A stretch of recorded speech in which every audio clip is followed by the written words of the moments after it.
전에 없는 깨달음과 또한 성령의 깊은 감동과 은혜가 우리와 함께 하시기를 바랍니다. 저는 요즘에 어디를 보든지 하늘이 그렇게 그리워요. 왜 그런지 모르겠습니다.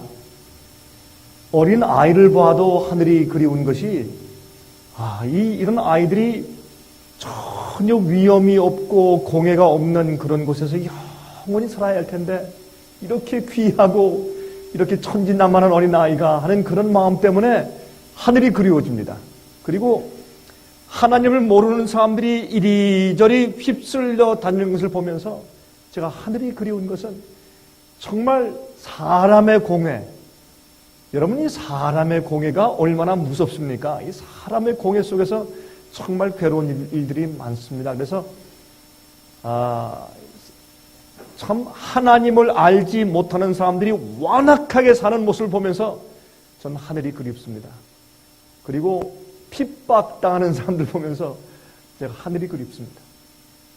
저분들이 정말 저런 마음에 어려움 없이 신앙적인 고통이 없이 빨리 영원히 살아야 할 텐데 의인들만 있는 곳에 빨리 가야 할 텐데 하는 그런 생각에 제 마음 가운데 하나님이 하늘이 얼마나 그리운지 모르겠습니다.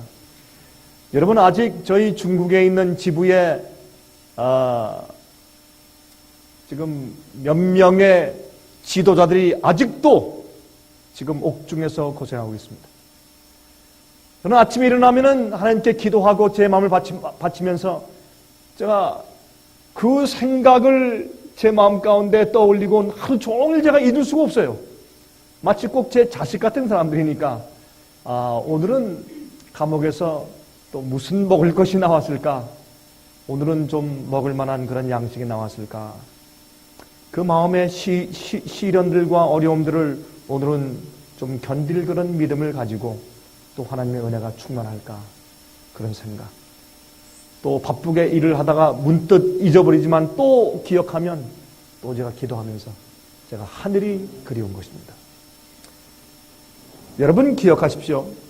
이 세상은 절대로 오래가지 못합니다. 제가 늘 말씀을 드리지만은 예수님께서 오신다 그렇게 우리가 기대하고 말을 하는데 우리가 10년, 20년, 50년 기다린다고 할지라도 예수께서 오시는 날은 하루입니다. 그렇죠? 예수께서 오시는 날은 딱 하늘입니다. 그리고 여러분이시여 은혜 시간이 끝나고 나를 위해서 아니면 사람들을 위해서 사회를 위해서 나라를 위해서 세상을 위해서 지나가는 은혜 시간이 끝나는 날은 하루입니다. 그래서 사람들이 옛날 노아 때에 홍수가 나서 다 멸하기까지 그들이 몰랐다고 했습니다. 그들이 자기가 사는 일에 몰두해 살면서 그들이 깨닫지 못했다 그랬습니다. 여러분 제가 늘 집회할 때마다 늘 하는 얘기가 있습니다. 저는 현대판 노아입니다. 현대판 노아가 많습니다. 저는 그들 중에 하나입니다. 전 현대판 노아입니다. 전 그래서 속히 오는 그런 심판을 전파하기 위해서 부름받은 사람입니다. 저는 어떤 교회를 조직하고 일으키기 위해서 사람들에게 듣기 좋은 얘기하고 그렇죠? 사람들 많이 모아 끌어모으고 하는 그런 데는 전혀 관심이 없습니다. 저는 사람들을 깨우고 준비시켜서 곧 오시는 예수 그리스도의 거룩한 재림날 앞에 설 수 있도록 만들어 주기 위해서 애쓰는 것이 제 생의 목적입니다. 여러분들이시여, 오늘은 제가 여러분들께 이제 다음과 같은 제목으로 좀 말씀을 좀 드리려고 합니다. 지금은 열왕의 시대다. 이게 무슨 말인가? 여러분, 제가 여러분들께 말씀드리는 이런 모든 강의의 뒷면엔 한 가지가 있습니다. 성경적으로 끝이 되었다, 마지막이 되었다, 다 되었다 하는 것이 이게 그냥 장난이 아니란 말입니다. 오늘날 기독교회는 예수님의 재림을 잊어버렸습니다. 오늘날 기독교회는 세상이 곧 끝난다는 사실을 잊어버렸어요. 오늘날 교회는 예수님께서 오실 때 거룩하게 서야 된다는 사실을 잊어버리고 살기 때문에 저는 성경이 말씀하고 있는 마지막 시대가 정말 그러하다는 것과 우리가 지금 그런 시대에 살고 있으며 우리가 사는 이 시대가 마지막 세대고 시대가 아닙니다. 마지막 세대, the last generation. 마지막에 살고 있는 세대 사람들입니다. 우리 이후의 세대가 없습니다. 여러분 마음가도 이런 마음이 들어가 있죠. 아이고 너무 강 목사님 너무 그러지 마십시오. 우리 할머니 때부터 그랬습니다. 1000년 전부터 그랬습니다. 좋습니다. 그러나 언젠가는 끝나는 세대가 있습니다. 그 세대가 지금인 것을 저는 100%, 120% 확신합니다. 제가 그것을 여러분들께 성경적으로 예언적으로 증명해 드리려고 하는 것이 제 소원이요. 그래서 여러분들이 혹시 조금 흔들리거나 아니면 조금 좀 정신이 좀 이렇게 느슨해질 때 또 한 번 더 펀치를 매겨서 정신을 번쩍 들게 하고 좀 준비케 하는 것이 제 소원입니다. 전 그거 위해서 합니다. 전 아침에 일어나서 기도할 때 전 그것을 위해서 하나님께 기도합니다. 제 생애 전체가 그거밖에 없습니다. 옛날 노아가 자기가 가지는 것을 몽땅 다 바쳐서 방주 짓는 일에 몰두했습니다. 정신 나간 사람이죠. 미친 사람이죠.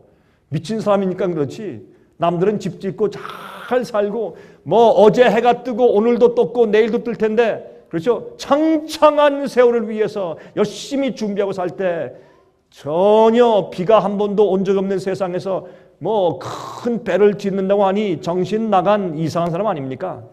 정신병원에 갈 사람이죠. 그러나 그가 하나님의 종이었습니다. 그러므로 듣든지 말든지 영어로 believe it or not 믿든지 말든지 듣든지 말든지 저는 제가 할 일을 하는 것입니다. 외치고 여러분 그런데 아십니까? 많은 목사님들 가운데서 많은 장로님들 가운데서 많은 집사님들 가운데서 많은 평신도들 가운데서 한 번도 예수를 믿어보지 않은 사람들 가운데서 불교인들 가운데서 저희 생애빛에서 이렇게 외치니까 예? 여러분 제가 이 강의하고 얘기할 때 여러분 제가 온 마음을 다해서 혼신을 다해서 얘기하고 외친다고 여러분 느껴지시지 않습니까? 저는 정말 제 속에 있는 제 모든 것을 다 바쳐서 제 몸에 있는 이 세포 하나하나가 다 절규하면서 제가 이 말씀을 전하는 것입니다.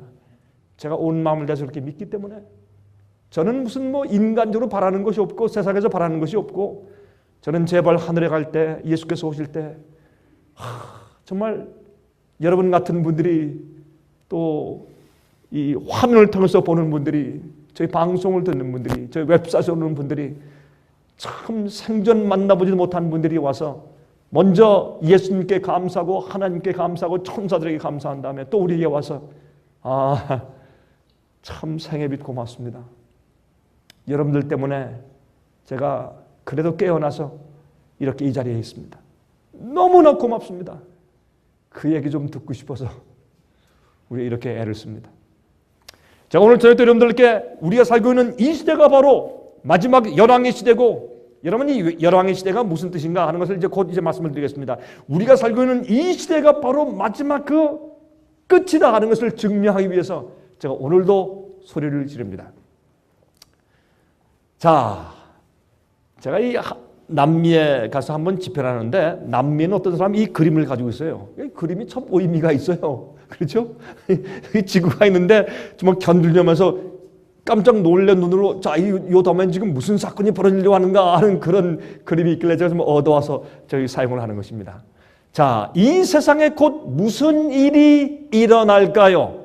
예? 성경에서 우리의 좌표를 발견해야 합니다. 다른 것 말고 성경에서 우리가 이제 앞으로 어떤 사건이 있을 것을 발견해야 하죠. 우린 성경을 믿는 사람들입니다. 요한계시록 17장 1절부터 4절까지 있는 말씀을 제가 읽겠습니다. 또 7 대접을 가진 7 천사 중 하나가 와서 내게 말하여 가로되 이리 오라 많은 물 위에 앉은 큰 음녀의 받을 심판을 내게 보이리라. 자, 여러분 요한계시록은 말이죠. 요한계시록 12장은 이 참된 교회의 족보입니다. 누가 어떤 사람들이 참된 마지막 시대 하나님의 교회인가라는 것을 설명합니다.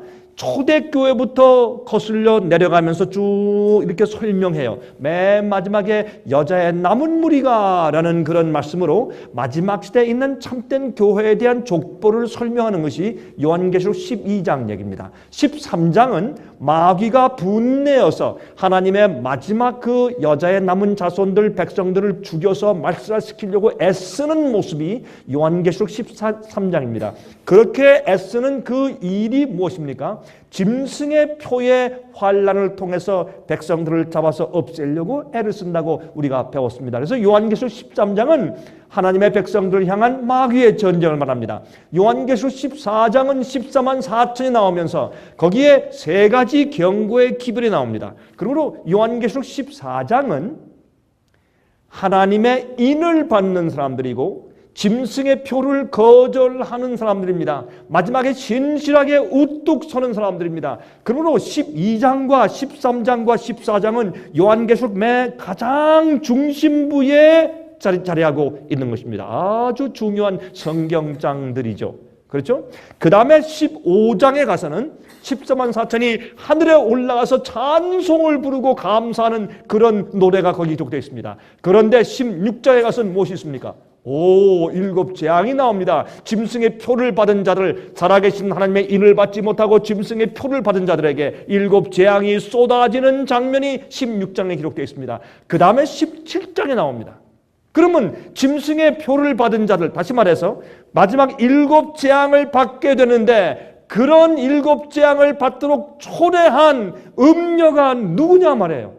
하나님께서는 여러분 이 지옥불을 마련하셨는데 그 지옥불에 이 악인들을 할 수 없이 태워서 멸망시킬 수밖에 없는데 여러분 예수께서 말씀하기를 그 지옥불은요 인간을 태우기 위해서 준비하시는 것이 아닙니다. 절대로 지옥불은요 사람을 죽이기 위해서 준비한 불이 아닙니다. 타락한 천사인 마귀와 악한 타락한 천사 악한 영들을 영원히 소멸해서 없애기 위해서 준비하시는 것이 지옥불입니다. 인간들에게 고통을 주고 멸망시키려고 준비한 것이 아닌데 마귀에게 붙어서 회개하지 않고 죄를 버리지 않는 악인들을 할 수 없이 마귀와 그의 악한 천사들과 함께 멸망받도록 허락하시는 것이 지옥불이 되는 것입니다. 그러므로 사실은 심판받는 주된 존재가 누굽니까? 마귀입니다. 그래서 여기 뭐라고 그랬습니까? 많은 물 위에 앉은 큰 음녀의 받을 심판을 내게 보일 것이라 했습니다. 이건 무엇을 말하는 것입니까? 사람들을 멸망하게 초래한 마귀가 이 세상에서 사용하는 부하가 있습니다. 이 부하는 한 사람이 아닙니다. 어떤 시스템입니다. 어떤 오르가니제이션입니다. 어떤 조직체입니다. 그것을 우리가 알아야 합니다. 이 조직체, 이 오르가니제이션, 이 시스템을 통해서 온 세상에 오류가 흘러나갑니다. 그 다음에 이 세상에 있는 모든 왕들이 그와 함께 음행하고 많은 사람들이 그 세력과 함께 음행함으로 사람들이 눈이 멀고 어두워서 참 하나님과 진리를 깨닫지 못하게 되는 것입니다. 그러므로 하나님께서 마귀는 심판하시는 것은 당연하나 마귀의 바로 직속 부하로서 일하는 이 조직자가 누구인지를 하나님께서 폭로해서 알려서 이 마지막 시대 큰 음녀에 받을 심판을 보여주시는 예언이 요한계시록 17장입니다. 그래서 요한계시록 17장에 보면 많은 물 위에 앉은 큰 음녀에 받을 심판을 내게 보일 것이라 그랬습니다. 여러분 많은 물 위에 이 요한계시록의 17장에 보면 많은 물은 많은 백성들이라 그렇게 해석해 놓은 것을 우리가 봅니다. 여러분 요한계시록을 우리가 해석하고 이해할 때 요한계시록은 이 상징의 책이죠. 상징을 풀어야 합니다. 근데 상징을 푸는데 상징을 푸는 많은 수수께끼들의 해답들이 그 요한계시록 안에 들어 있습니다. 천사가 이미 설명들을 해 놓았습니다. 다니엘서에도 설명들을 해 놓았어요. 그래서 그 설명들을 가지고 기본적으로 우리가 풀어야 할 것입니다. 열쇠들이. 그래서 이 많은 물 위에 앉아 있다. 그건 무슨 말이겠습니까? 물은 사람들을 상징한다면 많은 물이니까 많은 사람들에게 서포트를 받고 지지를 받고 있는 세력이란 말입니다. 음녀, 성경에서 여자는 교회를 상징하죠. 근데 음녀는 무엇입니까? 타락한 여자입니다. 다시 말해서 창녀입니다. 똑같은 여자는 여자인데 정조를 버렸습니다. 지조를 버렸습니다. 몸을 더럽혔습니다. 진리가 오류와 흑암과 섞였습니다. 그래서 이 성경은 음녀라고 하기 때문에 여기에서 무슨 힌트를 우리가 주고 있습니까? 이것은 교회입니다. 무슨 교회입니까? 타락한 교회입니다. 배도한 교회입니다. 배도는 무엇입니까? 영어로 falling away from the truth. 그런 뜻입니다. 그게 apostasy, 배도입니다. 교회가 배도하는 것은 진리에서 떠나갔다. 그런 말입니다. 진리에서 떠나간 타락한 배도한 교회를 성경은 음녀라고 부릅니다. 근데 무슨 음녀? 큰 음녀예요. 이 세력이 큽니다.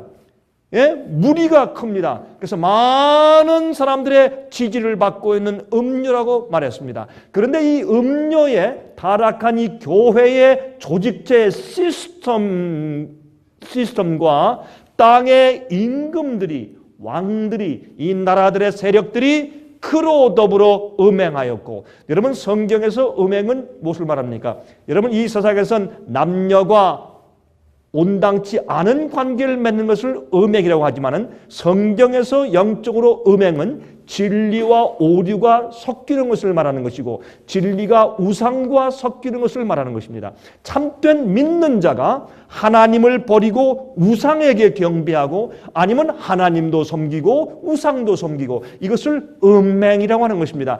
자기 남편을 버리고 가서 다른 정부와 관계를 맺는 것을 음행이라고 하는 것처럼 참 하나님과 함께 있지 아니하고 우상과 잘못된 오류와 섞이는 것을 성경의 음행이라고 했습니다. 그러므로 원래 참 하나님의 교회, 하나님과 교제하지 아니하고 잘못된 음료와 섞여서 계획하고 그 계획을 따라가는 것을 성경은 이 땅의 왕들과 임금들과 대통령들이 그와 더불어 음행하였고 라고 표현했습니다. 또 땅에 거하는 자들도 백성들도 정치가들 뿐만 아니라 백성들도 그 음행의 포도주에 취해 있다고. 참 재밌는 것은 대통령들은 말이죠, 땅의 군주들은 그와 함께 음행하는데 사람들은 그 음행의 포도주에 취합니다. 이것은 뭘 말하는 것입니까?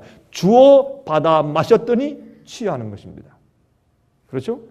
그래서 많은 사람들이 그의 잘못된 가르침 때문에 혼돈된 상태입니다. 여러분들, 제가 늘 얘기하지만은 오늘날 그리스도인들이, 기독교인들이 얼마나 잘못 믿고 있는 줄 아십니까? 하나님에 대해서 엉뚱하게 믿고 있고 복음에 대해서 잘못되고 타협된 복음을 가지고 있고 얼마나 이상한 가르침들이 난무하는지 몰라요. 여러분, 제가 최근에 제가 이런 설교를 한 적이 있습니다. 예수님께서 요한복음 14장에 말씀하기를 너희는 마음에 근심하지 말라. 하나님을 믿으니 또 어떻게 해요? 또 나를 믿으라. 그렇지 않으면 내가 너에게 일렀으리라. 내 아버지 집에는 무엇이 많다고요? 있을 곳이 많도다. 거할 곳이 많도다. 그렇지 않으면 내가 너에게 일렀으리라. 내가 뭐 교회나 말하는 줄 아느냐? 내가 가서 너희가 있을 곳을 예비하면 내가 어떻게 해서 한다며? 내가 다시 와서, 여러분 믿으십니까? 내가 다시 와서 너희를 내게로 영접하여 나 있는 곳에 너희도 있게 할 것이라. 자, 그러면 여러분과 제가 예수님께서 계신 곳에 하늘에 가서 주님과 함께 있기 전에 어떤 일이 먼저 선제해야 합니까? 예수님이 우리를 데리러 오셔야 합니다. 맞습니까? 자, 예수님께서 여러분과 저를 데리러 먼저 오시는 일이 있지 아니하면 아무도 하늘에 갈 수가 없습니다. 맞습니까? 안 그러면 예수님 말씀은 잘못된 거죠. 예수님께서 이제 이 감람산에서 승천에 올라갔을 때 제자들이 너무 넋을 잃고 주님 우리만 버리고 가시면 어떻게하란 말입니까? 쳐다볼 때 두 청사가 말하기를 이 갈릴리 사람들아 왜 위만 쳐다보느냐? 너희가 보는 데서 올리우신 이 예수는 너희가 본 그대로 다시 오실 것이라 약속했고 예수께서 말씀하기를 내가 다시 올 것이라고 내가 다시 오리라고 약속하셨어요. 그랬는데 예수님께서 말씀하기를 내가 다시 와서 너희를 내게로 영접하여 나 있는 곳에 너희도 있게 할 것이라 그렇게 약속하셨어요. 그런데 이런 사람들이 있어요. 모세와 엘리야는 이미 하늘에 가 있습니다. 맞습니까? 그렇죠? 예수님께서 변화산에 계실 때 모세가 내려왔고 엘리야가 내려왔죠. 엘리야는 어떻게 올라갔습니까? 살아서 변화함 받고 불수에 타고 올라갔어요. 에녹이 올라갔습니까? 예, 에녹도 살아서 승천의 하늘에 올라가 있어요. 모세는 부활해서 하늘에 올라가 있어요. 그러므로 하늘에 가 있는 사람들이 조금 있어요. 또 어떤 사람들? 마태복음 27장 보니까 예수님께서 부활하실 때 많은 성도들 가운데 어떤 사람들이 좀 일어나서 예수님이 데리고 승천하실 때 데리고 올라가셨다고 에베소 1장에 보면 사로잡힌 자를 사로잡아서 선물을 주시고 데려가셨어요. 그러니까 하나의 증인으로 내가 죽은 십자가의 보혈의 은혜로 내가 부활의 증거로 천님으로 조금 부활시켜서 데리고 올라가신 것 같아요. 누군지 모르지만은 그걸 전 개인적으로 하늘에 올라가 있는 24장로들일 것이다. 전 그렇게 풉니다. 아마 여러분들이 이제 하늘에 올라가서 이제 가서 아유 강 목사님 그 말 그거 맞았네 아마 그러실 거예요. 하늘에 가면. 근데 그러므로 하늘에는 조금 올라가는 사람이 이미 있으나 그러나 기본적으로 예수께서 말씀하기를 내가 와서 너희를 내게로 영접하여 내가 데리고 올라갈 테니까 그렇게 말씀했어요. 여러분 데살로니가전서 4장에 보면 예수님께서 이 땅에 천사장의 나팔소리와 오셔서 주 안에서 잠자는 자들을 무덤에서 불러 깨운 다음에 산자들도 그들과 합하여서 예수님께서 데리고 하늘로 승천한다 그랬어요. 그런데 예수께서 내가 와서 그랬는데 왜 많은 사람들이 이미 다 하늘에 올라가 있다 그래요? 영혼들이. 안 그래요? 이미 다 올라가서 예수님 다 만나고 있대. 이건 좀 이상하지 않습니까? 제가 좀 무슨 말씀 드린 줄 알아요? 이게요. 이게 큰 음료의 음행의 포도주예요. 이런 것들이 거기에 취해 있는 거예요. 그냥 하나님을 똑바로 볼 수가 없는 거예요. 여러분 그거 하나만 아니에요. 너무나 많아요. 성경으로 돌아가야 되는데 성경으로 돌아가지 아니하고 이 음료의 음행의 포도주에 취해서 쩔쩔매는 사람들이 참 많이 있어요. 그래서요, 우린요 욕을 먹든 말든 뭐 누가 무슨 말 하든 뭐 상관없어요. 그냥 외쳐서 듣든지 말든지 believe it or not 믿든지 말든지 이게 중요한 것입니다. 포도주에서 취한 사람을 갖다 끄집어내서 다시는 그 취할 포도주에 빠지지 말고 깨끗한 물을 생명수를 자꾸 먹여가지고 깨어나게 만들어야죠. 그래서 하나님을 똑바로 보고 성령을 똑바로 보게 만들 수 있죠. 자 보십시다. 곧 성령으로 나를 데리고 광야로 가니라. 내가 보니 여자가 붉은 빛 짐승을 탔는데 그 짐승의 몸에 참남된 이름들이 가득하고 7머리와 10뿔이 있으며 그래서 10뿔이 있죠. 제가 열왕이 있으라고 말씀드렸죠. 자, 참남된 이름들은 뭡니까? 사람이 내가 죄를 용서한다. 그 뭐예요? 참남된 겁니다. 내가 하나님이다. 그 뭐예요? 참남된 겁니다. 참남된 이름이 이 음녀의 몸에 가득해요. 근데 이 음녀가 짐승을 탔어요. 여자는 음녀는 타락한 교회예요. 짐승은 나라 국가의 정부예요. 그러므로 타락한 교회와 정부가 하나가 되어 있네. 음녀가 짐승을 타고 앉았어요. 이게 뭐예요? 마지막에 심판받을 많은 무리에 앉아있는 큰 음녀예요. 그리고 우리가 가만히 생각하면 오해할 게 아무것도 없어요. 이게 정체가 뭔지 딱 드러나요. 그런데 보세요. 여기에 사람을 용서한다고 주장하고 자기가 이 지구상의 하나님이라고 주장해요. 그러면서 하나님의 권위를 가지고 있다고 주장해요. 그런데 보세요. 그 여자는, 이 교회는, 이 음녀는 자줏빛과 붉은빛 옷을 입고 금과 보석과 진주로 꾸미고 손에 금잔을 가졌는데 가증한 물건과 그의 음행에 더러운 것들이 가득해요. 참 재미있지 않습니까? 자, 좀 보도록 하십시다. 여러분, 제가 옛날 몇 년 전으로 돌아갑니다. 여러분, 한 5, 6년 전으로 돌아가면 요한 바오로 2세의 장례식 때 굉장했죠. 여러분, 바로 이날은 금요일이었습니다. 제가 이날 독일에서 한 독일 교회에서 부흥회를 하기 위해서 제가 갔다가 독일 교회의 두 독일 목사님과 제가 응접실에 앉아서 제가 그 당시에 그 생방송으로, 예? CNN 유로 생방송으로 제가 이 장면을 한 몇 시간 동안 잘 지켜보았습니다. 제가 지켜보면서 많은 것을 제가 느낄 수가 있었습니다. 제 눈앞에서 요한계시록 예언이 성취되기 때문에 아주 참 흥미가 있었습니다. 자, 그런데 그것이 2005년 4월 8일이었습니다. 바티칸 광장의 요한 바오로 2세 장례식 광장이죠. 굉장했습니다. 이 광장 안에 모인 사람들만 한 30만 내지 40만 명이 모였다 그러죠. 그 다음에 이 로마시 전체에 모여서 애도하는 물결이 약 한 200만 명의 순례자들이 왔다고 그렇게 신문은 보도했습니다. 그렇죠? 자, 이것을 여러분 지금도 기억하실 것입니다. 근데 재미있는 것은 말이죠. 옛날에, 이건 중세기 때 그 그림인데, 중세기 때 보면 거기에 한쪽은 추기경들과 사제들, 한쪽은 정치가들과 그 다음에 이 경제인들이 이렇게 있는 가운데 높이 교황이 앉아 있었습니다. 보좌에. 그런데 재미있는 것은 말이죠. 여기 보세요. 똑같아요. 근데 교황이 지금은 살아있지 않고 죽어 있었는데 사제들, 정치인들과 그 다음에 여기에 기업인들, 부자들이, 그래서 옛날에 지금은 똑같아. 옛날에 교황이 온 세상을 주장할 때하고 얼마나 똑같습니까? 참 흥미있지 않습니까? 자, 그런데 사람들이 말이죠. 보니까 이게요. 저도 가봤지만 이 바티칸 광장의 이 밑이 전부 다 이게 돌이에요. 돌바닥이에요. 근데 사람들이 다 무릎 꿇었죠. 무릎 꿇고 2시간, 3시간씩 있어요. 야, 전요. 이 로마 교인들의 이 헌신을 보자 깜짝 놀랐어요. 아, 여러분 로만 카톨릭 교인들의 신앙을 우리가 본받아야 돼요. 참 그분들의 그 간절함과 그 헌신은 정말 본받아야 합니다. 우리 개신교인들이 본받아야 돼요. 정말 이분들의 그 헌신만큼은. 그렇죠? 자, 제가 좀 시간이 없으니까 빨리 지나갑니다. 여기에 그 당시에 독일의 챈슬러가 왔죠. 그 당시 부시 대통령 보십시오. 그렇죠? 예. 영국, 그렇죠? 토니 블레어 총리였죠. 그 다음에 여기 이제 클린턴 대통령과 부시 대통령이 그 당시 있었습니다.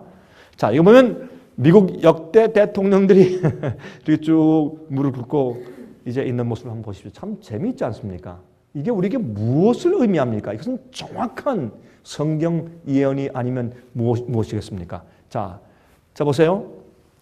그런데 여기 이제 금잔을 들고 있습니다. 아까 음녀가 금잔을 들고 있다 그랬죠? 여기에 이 십자가 밑에 M자는 Mary. 예, 그 마리아에 대해서, 여러분, 마리아는 잠자고 있습니다. 마리아는 하늘에 가 있지 않습니까? 마리아는 중보자가 아닙니다. 근데 마리아를 굉장히 많이 숭배하는 그런 교황이었죠. 우리 계속 지나가십시다. 우리 잘 아는 것이니까. 이때는 여러분이 동방정교학은 원수지간이었습니다. 그때 그러나 동방정교의 사제들이 와서 지금 못하고 있습니까? 자, 요한계시록 17장 2절 4절 우리 아까 있는 말씀 다시 한번 보십시다. 땅의 임금들도 그로 더불어 음행하였고 땅에 거하는 자들도 그 음행의 포도주에 취하였다 하고 그 여자는 음녀는 자줏빛과 붉은빛 옷을 입고 금과 보석과 진주로 꾸미고 손에 금잔을 가졌는데 가증한 물건과 그의 음행에 더러운 것이 가득하더라. 여러분, 저는요 어느 교회나 어느 교인들에 대해서 비난하는 이야기가 아닙니다. 성경을 뒤바꾸고 오류를 가르치는 잘못된 엔티티, 시스템을 말하는 것이지 사람들을 말하는 것이 아닙니다. 여러분, 자 보세요. 아까 있는 말씀처럼 여기에는 이 색깔이 무슨 색깔입니까? 자주색이죠. 이건 무슨 색깔입니까? 빨간 붉은색이죠. 여기에 진주와 금과 은으로 찼죠. 그렇습니까? 성경은 그 여자는 자줏빛을 옷을 입고 붉은 옷을 입고 금과 은과 진주와 보석으로 꾸미고 그렇게 말했어요. 왜 예배드리는데 금과 진주와 보석 같은 이런 것이 왜 필요할까? 그것은 장식이에요. 자기를 아름답게 꾸미기 위해서 필요한 것이에요. 예? 여러분 교회 올 때 왜 귀걸이를 교회 올 때는 무슨 패션쇼를 하는지 제일 비싼 귀걸이는 다 차고 와. 교회 올 때 반지 제일 비싼 반지 다 차고 오고 막 목걸이 다 하고 오고 제일 멋있는 옷 비싼 옷 사서 입고 무슨 교회 쇼하러 오나? 이게 전부 다 음녀의 잘못된 포도주를 마셔서 사람들이 정신이 혼미해서 하나님을 예배하는 것이 무엇인지 몰라서 그래요. 잘못된 생각들이요. 우린 겸비하게 회개로 접해 나오는 것인데, 그렇죠? 보세요. 금잔을 가졌는데 그 안에 가정한 것들이 가득하고, 여러분 미사와 성찬식은 다릅니다. 주의 만찬과 성찬식과 미사는 다른 것이, 미사는 포도주를 마실 때 그 포도주가 입에 들어가면 직접 예수님의 실제 피로 변한다고 믿습니다. 또 떡을 떼서 그 웨이프라고 그러죠. 그걸 찍어서 나와요, 이렇게. 근데 그거를 입에 넣으면 실제로 예수님의 피와 살로 변한다고 믿죠. 그래서 그걸 화채설이에요, 화채설. 그렇죠? 이 화채설은 예수님의 피와 살을 실제로 내가 받아 먹음으로, 어디에서? 교회에서 주는 것이니까 받아 먹음으로 그것이 내게 구원의 공로가 돼요. 그래서 예수를 내가 받아들인다고 생각해요. 우상 숭배입니다. 잘못된 가르침입니다. 여러분 예수님의 피와 살을 상징하는 포도즙이에요. 포도주가 아니라 포도즙과 떡을 먹으라는 것은, 그것은 예수님이 나의 생명 되시고 예수의 말씀이 나의 영이 되고 내 생명 되고 주의 말씀이 내 생애의 진리와 빛이 되는 것을 내가 상징적으로 받아 먹음으로 이행하는 것입니다. 그것을 기념하는 것입니다. 예수님의 돌아가신 십자가의 은혜를 기념하는 것입니다. 내가 주님의 살과 피로 사는 것을 기념하는 행사지 실제가 아닙니다. 그러나 미사는 실제 예수님의 살과 피를 먹게 하는 우상숭배의 잘못된 가르침입니다. 여러분, 그러므로 성경은 어떻게 이 잔 속에 무엇이 있다? 음행에 가득한 것들이 있다. 그렇게 표현했어요. 여러분, 최근에 지금 한 달 정도 됐죠? 베네딕트 16세가 대영 제국을 방문했습니다. 이 대영 제국에 지금 캐머런 새 총리 아닙니까? 그렇죠? 영국 사람들도 난리가 났습니다. 예? 굉장했습니다. 물론 반대하는 사람도 생겼는데 난리가 났어요. 그런데요, 참 재밌는 것은 말이죠.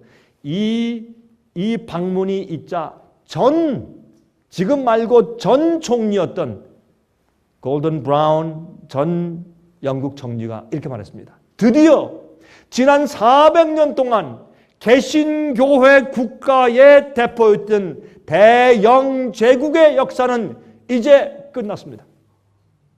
놀라운 얘기입니다. 여러분, 이런 거 봐도 사람들이 신문에 보면서 여보, 교황이 영국까지 다 갔네. 그러고 지나가요. 무슨 일이 일어난지도 모르고, 왜요? 사람들이요, 음행의 포도주에 취해서 무슨 일이 생겼는지 몰라요. 왜? 취했으니까, 비틀거리니까 이해가 안 돼요. 예? 머리가 멍해가지고 취해서 이해가 안 돼요. 그것이 음행의 포도주에 취한 상태인 것입니다. 여러분 보세요. 이 캔터베리의 대주교와 교황이 이렇게 끌어안고 포옹하는 장면입니다.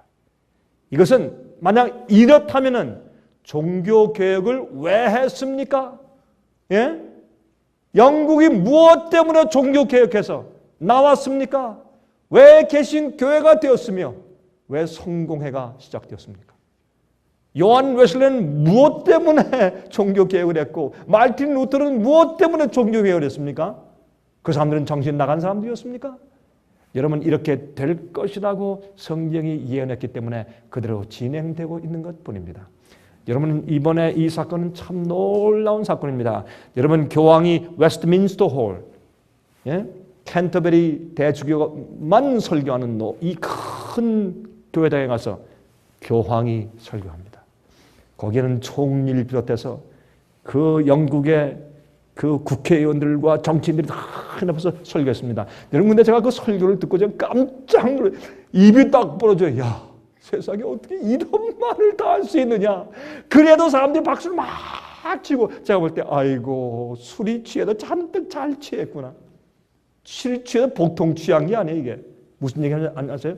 토마스 모 씨를 칭찬하고 추앙해서요, 교황이 영국에 있는 그 사람들 앞에서. 이게 토마스 모어가 누군지 아십니까? 토마스 모어는 이 세상의 군주와 대통령과 수상과 왕들보다 교황이 제일 큰 권위가 있는 자요, 모든 자는 그 앞에 경배할지어다, 그렇게 믿는 사람이었어요.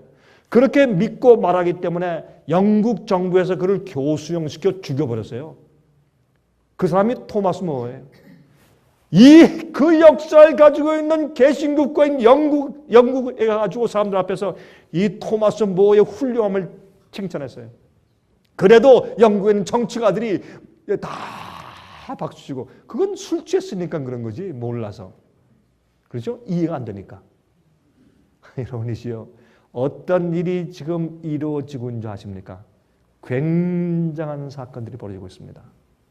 여러분, 다시 말해서 성경은 마지막 시대 교황권이 다시 부활할 것이라고 말하는데, 그 부활은 이 세상 전체를 다시 주관하는 세력을 그가 회복하게 될 것을 예언해 왔다, 그 말입니다. 이건 놀라운 얘기 아닙니까? 그런데 거기서 또 무슨 말을 하십니까?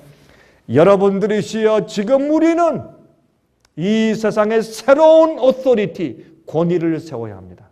그 권위는 천주교회의 영적인 밸류를 가지고 있는 권위여야 할 것입니다. 그래도 박수를 쳐. 이건 술 취했으니까 그렇지. 예? 그리고 이 권위 앞에 사실은 오늘날 이 경제적인 문제는 도덕의 문제이기 때문에 이러한 권위가 서면 도덕적인 문제와 경제적인 문제를 우리가 고칠 수가 있습니다. 그런 얘기할 때 사람들이 막 박수 쳤어요. 왜요? 이 교황이 어디 가기 전에 제수잇이 그 뒤에서 다 작업을 다 해놓고 가게 하거든요. 그러니까 당연하죠. 당연하죠. 여러분, 이번에 교황이 영국에 가서 설교한 그 내용은 제가 지난번에 한번 설명드렸습니까? 이 교황의 제3서신, 제3서신에서 다 써서 이 대통령들에게 보낸 그 서신 가운데 다 있는 이야기들이었습니다. 야, 제가 그거 보고 깜짝 놀랐어요. 와, 이런 얘기를 어떻게 영국에서 할 수 있느냐. 그것도 개신교회의 상징인 웨스트민스터호에 가서 할 때 정치가들이 다 박수치는 것은 정말 놀라운 일이 아닐 수가 없었습니다. 자, 이제 5절부터 보십시다. 그러면 그 이마에 이름이 기록되었으니 비밀이라 큰 바벨론이라 땅의 음녀들과 가정한 것들의 어미라 하였더라. 또 내가 보매 이 여자가 성도들의 피와 예수의 증인들의 피에 취한지라. 내가 그 여자를 보고 기이 여기고 크게 기이 여기니 천사가 가로되 왜 기이 여기느냐? 내가 여자와 그의 탄바 7머리와 10뿔 가진 짐승의 비밀을 내게 보이리라. 아, 보세요. 여기 이제 이 음녀의 비밀이 누군가, 이 음녀가 누군가라는 것을 정확하게 짚어서 설명하면서 뭐라고 말하는 줄 아십니까? 여기에 제일 처음에 시작할 때 이 여자가 성도들의 피와 예수의 증인들의 피에 취했어요.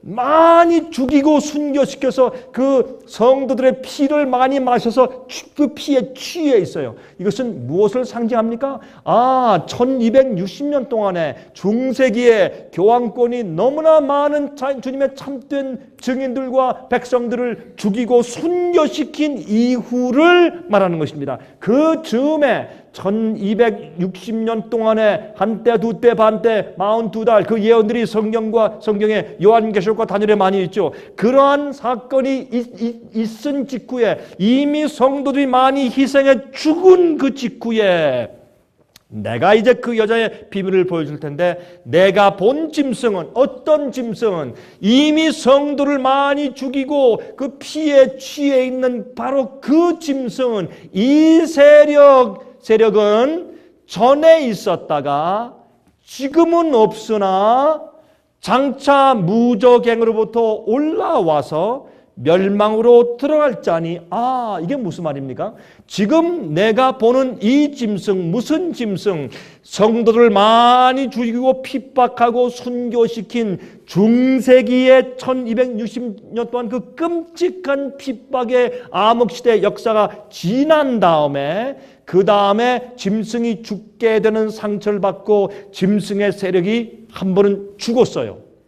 1789년도에 나폴레옹 장군의 밑에 있던 버티어 장군이 나폴레옹의 명령을 받들어서 불란서 혁명 세력 이후 그 세력을 가지고 바티칸에 들어가서 피우스 6세를 붙잡아다가 말에 태워서 불란서에 데리고 가서 감옥에 집어쳐놓고 3개월 동안 있다가 거기서 죽었습니다. 그래서 온 세상은 이제 교황이 죽었다, 우리를 핍박하고 컨트롤하던 그 세력이 이제 죽었구나, 우리가 해방이다, 미국 신문까지도 그 당시에 말이죠, 해방이다 라고 하는, 우린 이 세력에서 해방되었다 라고 하는 그런 소리를 질렀어요, 온 세상이 그 당시에. 그래서 이 세력이 한번 교황권이 죽은 적이 있었습니다. 그러므로 여기 성경이 말하기를, 이런 이 성도를 핍박한 그 기간 이후에 이 짐승은 전에 있었다가 지방은 없어요. 그러니까 다시 말해서 지금은 죽었어요.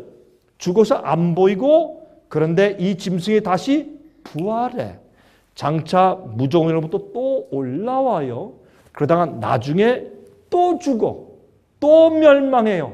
예수님께서 또 멸망시키는 일을 하시는데, 그래서 내가 이 음녀가 받을 심판을 보여줄 것이다 라고 마지막 사건들을 우리에게 예언으로 주신다, 그 말입니다. 땅에 거하는 자들로 창세 이후로 생명책에 농명되지 못한 자들이 이전에 있었다가 중세기와 그 1260년 동안에 이전에 있었죠. 이전에 있었다가 시방은 없어. 시방은 옛날 말이죠. 지금 시방 안 그러죠. 이거 사투리죠. 근데 왜 자꾸 시방이라는 거예요? 지금은 없으나 장차 나올 짐승을 보고 어떻게 여길 것이라? 기이 여길 것이라. 재밌는 것은 요한계시록 13장을 보면 온 세상이 기이 여기, 이상이 놀랍게 여기며 그를 따르더라 할 때 똑같은 얘기예요. 이 세상이 장차 나올 짐승을 보고 기이 여길 것이라. 왜요? 그 당시에 나폴레옹 세력에 의해서, 불란서 혁명 세력에 의해서 붙잡혀서 죽은 줄 알았는데, 나중에 무소리니에 의해서 바티칸의 108에이커가 주어지고 서서히 교황권이, 바티칸이 다시 부활하더니 나중에 10년, 20년, 30년, 50년, 100년 계속 지나니까 지금 이 시대는 어떻게 해요? 예? 교황권의 세력의 핍박에 의해서 지긋지긋해서 도망간 기독교인들이 세운 미국도 교황을 다 환영하고, 교황이 방문하면 수천만 불의 돈을 써서 환영식을 거행하고 수백만 명들이 모여가서 다 칭송한 그런 나라로 변모했으며, 아까 본 것처럼 영국까지도 400년 동안의 개신교 국가의 역사가 끝날 정도로 무릎을 꿇고 그런 엄청난 강연을 해도 영국에 있는 지도자들이 박수를 치는 그런 입장이 되어버렸으니까 사람들이 얼마나 놀래요? 참 놀랍다. 이렇게 해서 다시 부활해서 올라왔지 않습니까? 이게 성경의 예언입니다. 그런데 지혜 있는 뜻이 여기 있으니 그 7머리는 여자가 앉은 7산이요. 또 7왕이라. 그러니까 다른 건 다 그만두고 7머리가 있다. 그것은 7왕이에요. 5은 망하였고 하나는 있고 다른 이는 아직 이르지 아니하였으나 이르면 반드시 잠깐 동안 계속하리라. 이게 무슨, 여기 성경은요 힌트를 주는데 예수께서 그렇게 말씀하셨죠. 깨달을 귀 있는 자는 깨달을진저. 여러분들 오늘 제 강의를 들으시면서 여러분들이 들을 귀가 있으신 분들은 깨달을 것이고, 들을 귀가 없으면 아예 제가 무슨 구슬을 해도 여러분 모르실 겁니다. 그러니까 뭐 할 수 없죠. 그러나 여기 오신 분들은 다 진리와 말씀에 관심 있는 분들이 이렇게 오셨으니까, 상해빗에 오는 분들은 그저 아무나 오는 게 아니에요. 여러분 같은 분들은 귀가 열렸으니까 금방 이해하시겠죠. 여기 보시면 뭐라 그랬습니까? 여기에 7 왕이에요. 아, 이 짐승에게 7 왕이 있네. 짐승은 나라와 세력을 상징하잖아요. 그러니까 이 세상 나라들 가운데서 7 나라를 특별히 지목해서 말씀하시는데 그 7 왕인데 5 왕은 5 나라는 멸망했고 하나는 지금 있어요. 그러니까 이게 무슨 말이에요?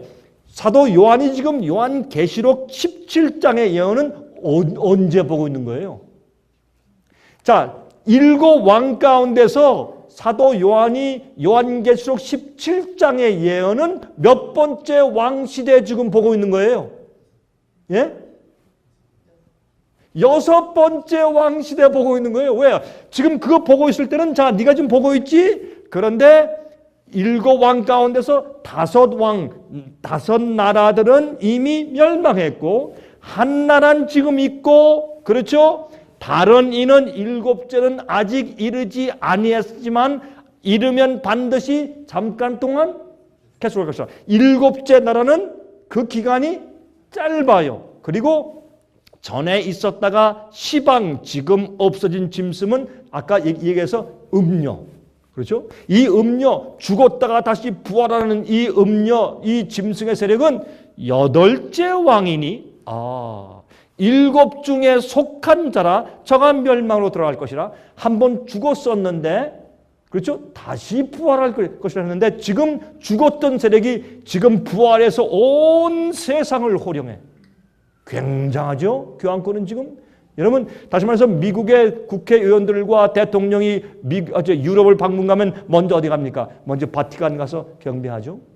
그렇죠? 왜 여러분 오바마 대통령이 얼마 전에 올해 7월 달에 갔을 때 벌써 작년 7월이네. 갔을 때 어떻게 했습니까? 까만 옷을 입고 부인도 까만 옷을 입고 무슨 누구 장례식이 생겼습니까? 왜 까만 옷을 입고 가나? 그거는 복종과 충성의 상징입니다. 옛날 유럽의 중세기 때 다 그랬습니다. 왜 갑자기 여러분 미셸 오바마는 아주 유행을 따르기에 유명한 퍼스트 레이디인데 왜 새까맣게 보기 싫은 그런 옷을 입고 새까만 쇼를 쓰고 갔을까요? 다 이유가 있죠. 그거 보면 이상하다. 흑인인 영부인이 왜 또 까만 옷을 입었을까라고 의아해하지만 그 뜻은 사람들이 모르죠. 그걸 봐도. 여러분이시여 그런 입장에 있는 것을 우리가 압니다. 그런데 이 8째 왕인이 7 중에 속한 자라. 왜요? 과거에 한번 죽었었어요. 그러니까 옛날 그 7 왕 가운데 하나였어요. 그렇게 설명해요. 저가 또 멸망으로 들어간다고 했어요. 내가 보던 10뿔은 10왕이니 아직 나라를 얻지 못하였으나 여기서 아까 잠깐 아직 나라를 얻지 못하였다. 아직 그 세력이 이르지 않았다 하는 말이 그 앞에 있어요. 성경은 대구법으로 자꾸 반복해서 설명하거든요. 그 앞에 보세요. 10절에 또 7 왕이라 5은 망하였고 하나는 있고 다른 이는 아직 이르지 않았지만은 이르면 반드시 잠깐 동안 계속할 것이다.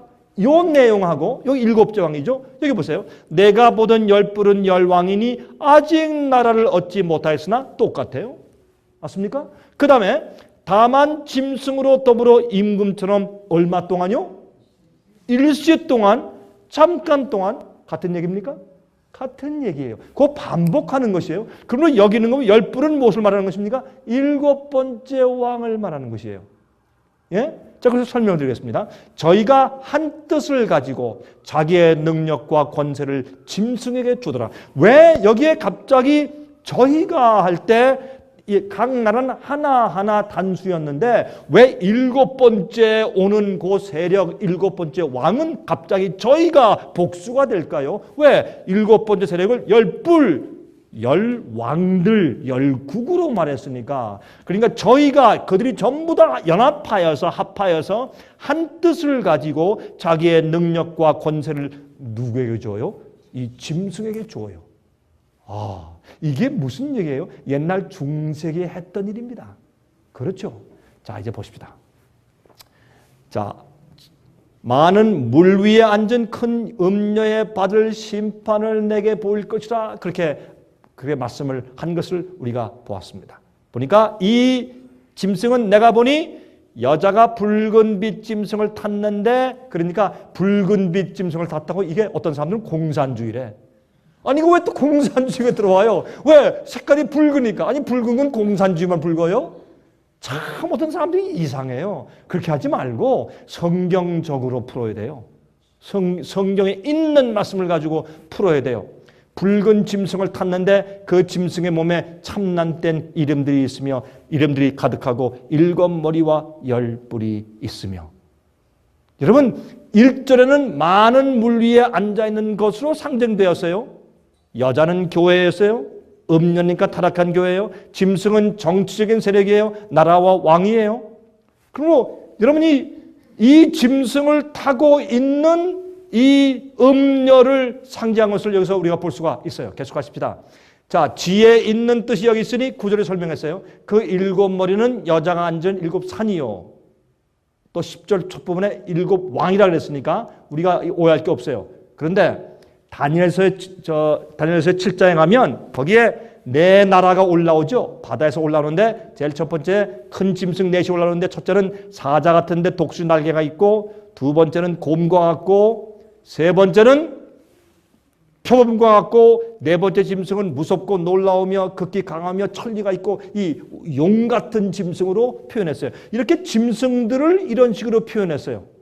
그런데 제가 무슨 말씀하느냐, 7 짐승 7 나라 그러면 성경에서 예언으로 풀 때 이 짐승으로 표현한 나라들이 성경에 있느냐, 그걸 우리가 살펴보면 돼요. 살펴보면 그 짐승들이 다니엘서 구약의 예언서에 있단 말이에요.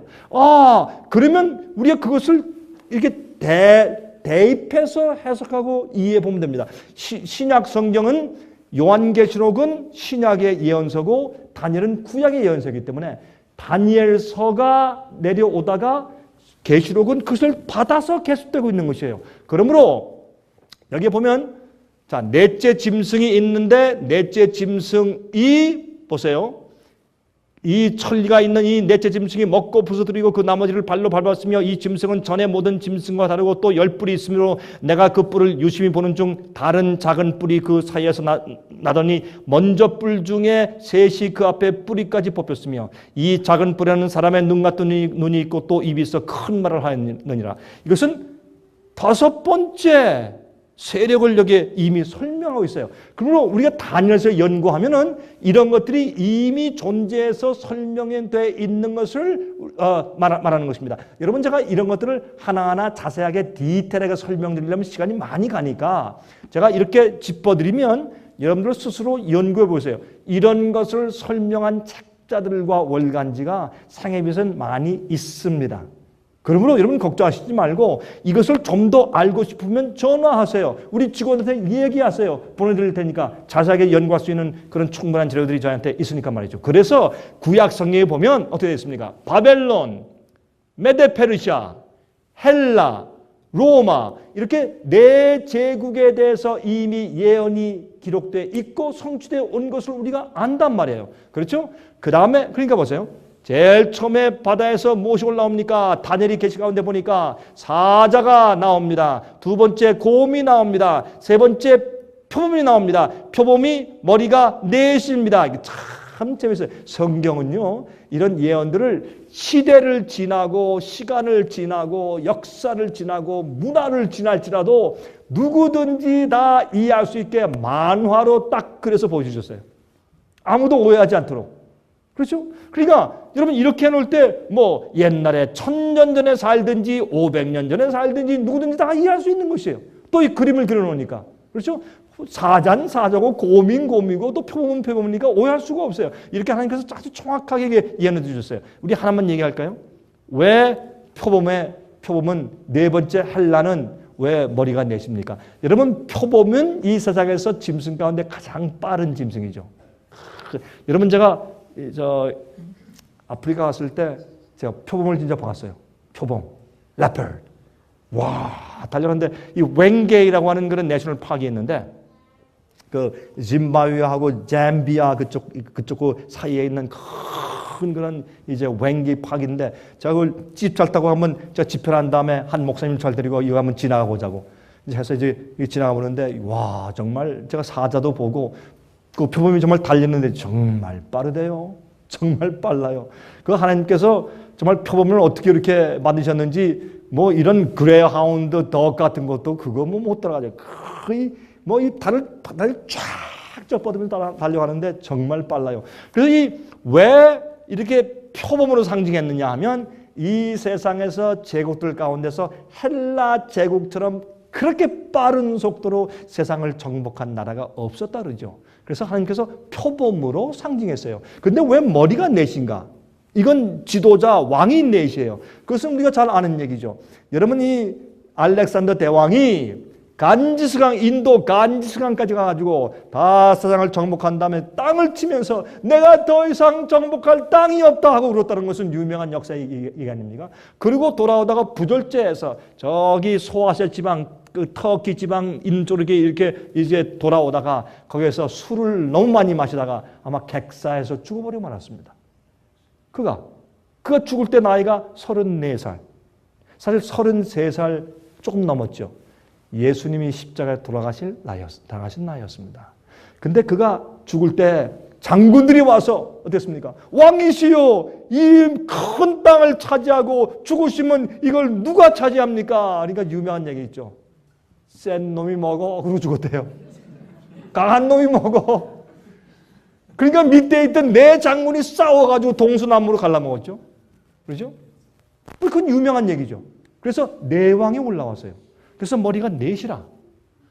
새 날개에서 빨리 정복하니까 참 하나님은요, 여러분과 저를 사랑하셔서 가장 쉽게 어느 역사, 어느 문화를 가지고 있더라도 가장 쉽게 이해하게 이렇게 요모조금 그렇게 설명해 두셨는데 인간 언어로 사람들이 관심이 없어요.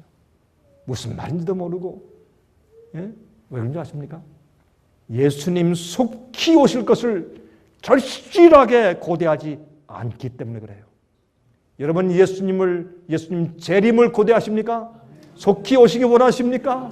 여러분 마음에 절실하십니까? 얼마나 절실하세요? 얼마나 절실하세요? 예? 저는요, 예수님의 다시 오시면 제 인생의 전부예요. 전 너무 절실해요, 너무. 제가 처음에 오늘 시작할 때 말씀드렸지만 저는 보는 것마다, 보는 사람마다, 보는 장면마다 저는 하늘이 그리워. 뭐 제 눈에 볼 때마다 빨리 예수님 오셔야 할 텐데.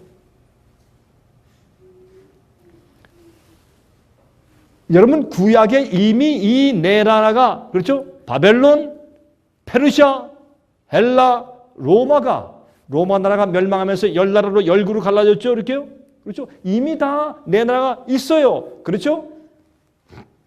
그런데 네 번째 나라인 용 같은 나라인 로마 나라에서 10뿔 사이에서 다시 말해서 로마 나라가 내부에 문제가 생겨서 그 나라가 붕괴하고 멸망하면서 열국으로 갈라져서 서유럽이 될 즈음에, 다시 말해서 로마 나라가 강성할 때 아니에요. 로마 나라가 붕괴했을 때 그때의 한 세력이 작은 뿔이 올라왔는데 거기 사람의 눈 같은 것이고 큰 입이 있어 말을 해요. 이건 참난데 말을 한다는 얘기예요. 하나님을 거역하는 말을 해요. 참난데 말하는 입이 있어요. 이 작은 뿔 세력이 올라와서 새 뿔을 뽑아버려요. 예? 반달과 헬라와 동고트죠. 그렇죠? 오스트로고트. 세 나라가 교황권을 반대했을 때 로마 군대를 보내가지고 뿌리째 뽑아버렸어요. 그 세 나라, 세 족속들은 유럽의 나라들에 속하지 못하고 뿌리째 없애버렸어요. 다 흡수돼버리고. 새 뿔을 뽑는다 그랬어요. 이런 정확한 역사가 다 성취된 것을 우리가 예언 가운데 성경에 가지고 있단 말입니다. 그렇죠? 이미 다 있어요. 그렇죠? 이런 얘기가 다니엘 7장에 지금 말씀드린 것이. 그런데 자, 이제 또 갑니다. 이제 그러면 돌아가서 요한계시록 17장에 갑니다. 가면은 지혜 있는 뜻이 여기 있으니 그 7머리는 여자가 앉은 7산이요 또 7왕이라 그랬죠. 또 7왕이라 5은 망하였고. 이게 무슨 말이에요? 그러면 바벨론과 메데페르시아와 헬라와 로마는 멸망했어요. 그 다음에 다섯 번째 올라온 왕이 누굽니까? 작은 뿔이 교황권입니다. 그렇죠? 다시면서 로마가 멸망해서 열뿔이 열국이 된 때에 작은 뿔이 올라와서 새 뿔을 뽑으면서 온 세계를 지배하는 다섯 번째 세력이 된 것입니다. 그래서 우리가 법왕 로마라고 부르는 것입니다. 이교 로마 이후에 법왕 교황 로마가 된 것입니다. 그래서 다섯은 망했어요. 그러므로 어떻게 된 것입니까? 바벨론, 메드 페르시아, 헬라, 로마, 교황 로마. 다섯 머리는 망하였고 하나는 있어요. 이 하나가 무슨 세력인가 보세요. 하나는 있고 지금 그 다음에 다른 이는 일곱 번째는 아직 이르지 않았으나 이르면 반드시 잠깐 동안 계속할 것이라. 그러니까 다섯은 망했어요. 바벨론, 메데 페르시아, 헬라, 이교 로마 제국과 교황 로마 제국은 망했다고 성경에 되어 있는데 그런 이후에 보세요. 교황 로마가 망하고 죽게 된 상처를 받는 것을 성경 요한계시록에 예언하기를 그것이 1978년도에 버티어 장군이 한 일로 지목하고 있어요. 자, 그 다음에 교황 로마가 부활하는 것을 성경이 또 예언했단 말입니다. 그러면 1798년도를 즈음하여서 교황 로마가 멸망하여 질 때에 그 즈음에 일어난 한 나라가 있어요. 그 즈음에 이 세상에서 생겨난 신흥 국가가 어느 나라입니까? 미국입니다. 여러분과 제가 지금 몸담고 살고 있는 이 나라가 바로 교황 로마가 지려고 하는 역사적인 그 즈음에 분명히 일어났습니다.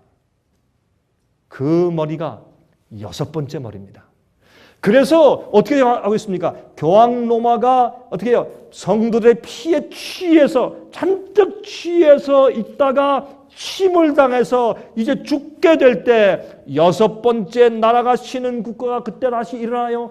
핍박을 당해서 도망간 기독교인들이 가서 세우는 미국이 일어나는 그때의 즈음에서 요한계시록 17장을 사도 요한이 계시 가운데 17장을 보는 것이에요. 여러분이시여, 사도 요한은 그 17장 예언을 보는 그 순간에는 미국을 보는 것이에요. 미국에 살고 있는 여러분과 저를 혹시 보았을까요? 미국을 보는 것이에요. 이것은 여러분 조금만 생각하고 기도하면서 논리적으로 풀어보면 너무나 아주 분명하고 아주 정확한 것입니다. 그런데 여기에 있는 일곱 번째는 어떻게 해요? 열왕이라 그랬어요. 그러니까 일곱 번째 세력은 한 나라가 아니에요. 여러 나라들이 연합해 있는 공동체를 말하는 것이에요. 그러므로 미국 이후에 오는 세계를 주름잡는 세력은 무엇이다? 연합국이에요.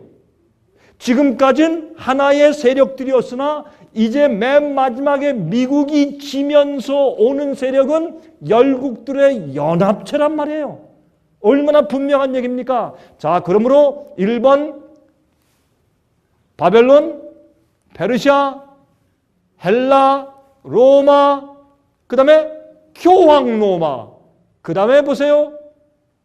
그런데 하나는 있고 할 때 요한이 여섯 번째 왕의 시대를 초점으로 계시를 보고 있었어요. 그러므로 요한계시록 13장을 보면 어떻게 되어 있습니까? 새끼 같은 짐승이 올라오는데, 그렇죠? 계시록 13장 1절부터 보십시다. 내가 보니 바다에서 한 짐승이 나오는데 뿔이 열이요 머리가 일곱이라. 이러니까 이 얘기는 교황권을 설명할 때 짐승의 일곱 머리와 열 뿔이 있는 짐승을 타고 있으니까 아주 비슷한 설명이 있어요. 그 뿔에는 열 면류관이 있고 그 머리들에는 참남된 이름들이 있더라. 그래서 여기 있는 이 얘기는 무슨 얘기예요? 교황권을 다시 설명해 주는 얘기예요. 교황권이 바다에서 올라와요. 내가 본 짐승은 표범과 비슷하고 그 발은 곰의 같고 그 입은 사자의 입 같은데 용이 자기의 능력과 보좌와 큰 권세를 그에게 주었더라. 무엇이에요? 여기 보니까 바벨론의 부와 곰의 용맹함과 표범의 신속함과 용의 무서움과 그런 것을 한몸에 담고 있는 한 짐승이 올라와 교황권을 그렇게 설명했어요. 그래서 요한계시록에 있는 그 바다에서 올라오는 한 짐승, 이런 복합적인 모습의 짐승 교황권을 이런 식으로 그릴 수 있어요. 이건 누가 그렸는지 이 화가가 참 잘 그렸어요. 그렇죠? 몸은 표범이고 머리는 사자고 10뿔의 세력이 있고 그렇죠? 곰의 발을 가지고 있고 그래서 이 세력의 그 모습을 참 많이 화가 잘 그렸어요. 요한계시록 13장 3절과 4절 보세요. 그의 머리 하나가 상하여 죽게 된 것 같더니 그 죽게 된 상처가 나음에 온 땅이 이상히 여겨 짐승을 따르고. 그러니까 아까 우리 말씀한 그런 얘기들과 내용이 얼마나 같냐 말이에요. 그렇죠? 자, 그러므로 이 세력이 부활한 교황권이 세상에서 호령하고 많은 사람들한테 기여김을 받고 참 놀랍다는 칭송을 받고 있는 것을 우리가 분명히 보는 것입니다. 자, 그런데 보세요. 이 교황권 이후에 올라오는 6번째 짐승을 요한계시록 13장은 이렇게 표현했어요. 내가 봄에 또 다른 짐승이 땅에서 올라오니 11절이죠. 요한계시록 13장 11절부터 다른 짐승이 올라와요. 보세요. 여기에 5 짐승을 말했는데 바벨론, 메데페르시아, 헬라, 로마, 교황로마. 교황로마에 대해서 계시록 13장 첫 번째 부분을 설명한 다음에 그 다음에 6번째 나라가 올라오는 것을 설명하면서 또 다른 짐승이 땅에서 올라오는데 새끼 양같이 2 뿔이 있고 용처럼 말하더라. 아, 올라올 땐 기독교 정신으로 올라와요. 근데 말하는 것은 용이라. 그렇죠? 용처럼 말을 해요. 저가 먼저 나온 짐승의 모든 권세를, 먼저 나온 짐승은 무슨 짐승입니까? 교황권입니다. 먼저 나온 짐승, 바다에서 올라온 먼저 나온 짐승의 권세를 그 앞에서 행하고 땅과 땅에 거하는 자들로 이 세상에 있는 모든 사람들로 하여금 어떻게 한다? 처음 짐승에게, 누구에게? 교황권에게 경배하게 하니 곧 죽게 되었던 상처가 나은 자니라. 죽게 되었다가 부활하는 교황권을 어떻게 해요?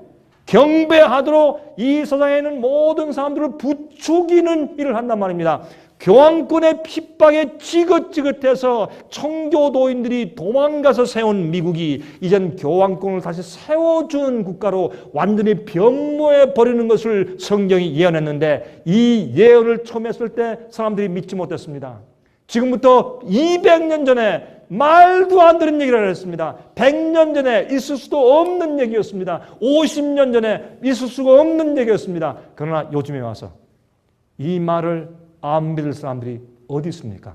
오늘날 미국이 이렇게 완전히 한국말로 획가닥 변해버린 것을 누가 과거에 감히 짐작이나 했겠습니까? 말도 안 되는 얘기죠. 영국이 저렇게 될 것이라고 누가 생각을 했겠냐 말이에요. 만약 옛날 영국의 선조들과 미국의 선조들이 지금 부활해서 본다면 너무 충격을 받아서 심장마비로 다 죽을 것입니다. 이런 놀라운 변화가 생기는 것을 성경은 예언했단 말이에요. 미국이 앞으로 어떻게 할 것이다? 배도한 음녀를 경배하도록 세상 사람들을 추궁하고 그들을 유도할 것이다. 그런 세력으로 변할 것이라고 성경이 말했단 말입니다. 성경이 옳았습니까? 그렇습니다. 성경이 옳았습니다. 예언이 옳았습니다. 하나님이 옳았습니다. 그런데 이런 예언에 대한 성취는 오늘날 교회들에서 거의 가르치지 않습니다. 왜요? 그 이유는 짐승의, 음녀의, 포도주의 취해서 사람들이 깊이 영적으로 잠들고 있기 때문에 모르는 것입니다. 자, 이러니 어떻게 그리스도인들이 이 세상의 마지막 멸망을 깨달을 수 있으며 어떻게 곧 오시는 예수님의 재림에 대해서 관심이 있겠습니까? 그러면 어떻게 났습니까? 이 세상에서 복받는 것, 잘 되는 것, 축복받는 것, 건강한 것, 좋은 교육받는 것, 부자 되는 것, 비즈니스 잘 되는 것, 기도하고 믿으라 복받는다 이렇게 해서 이 세상의 번영과 물질에 잔뜩 관심을 가지고 곧 오시는 영원한 나라와 하늘과 예수님의 재림과 심판에 대해서는 관심 없이 이 땅에서 살고 있을 때 그들이 이 땅에 살고 있는 일들에 몰두하여 멸망이 오는 것을 깨닫지 못하는 노아 때와 똑같지 않느냐 말입니다. 맞습니까? 여러분 피곤하시죠? 그렇죠? 세상에서 복귀다 오시니까 피곤하시죠? 깨어나세요, 여러분. 정신 차리세요. 네? 자, 보세요. 근데 어떻게 한 줄 아세요? 큰 이적을 행하되 누가? 미국이. 개신교회가. 이적을 행하는데 심지어 사람들 앞에서 불이 하늘로부터 땅에 내려오게 하고 짐승 앞에서 받은 바 이적을 행함으로. 이건 참 재밌는 얘기예요. 예? 땅에 거하는 자들을 미혹하여 땅에 거하는 자들에게 이르기를 칼에 상하였다가 살아난 짐승을 위하여. 누구예요? 칼에 침을 당했다가 죽었다 살아났으니까 교황권 말하는 거 아니에요? 이 교황권 이외에는 이런 사람이 전 인류 역사에 없어요. 이건 성경 예언 가운데 이스라엘밖에 없으니까 칼에 상하였다가 살아난 짐승을 위하여 우상을 만들라 하더라. 경배케 한다. 근데 이 개신교회가 기적을 행하는데 누구한테서 받은 기적이요? 교황권에서 받은 기적을 행한다. 여러분이시요. 옛날에요. 우리 이 개신교에서, 예? 우리 이런 개신교에서 프로테스탄트, 영어로 프로테스탄트라고 그러죠. 예? 근데 한국말로 번역을 잘못했습니다. 왜 개신교예요?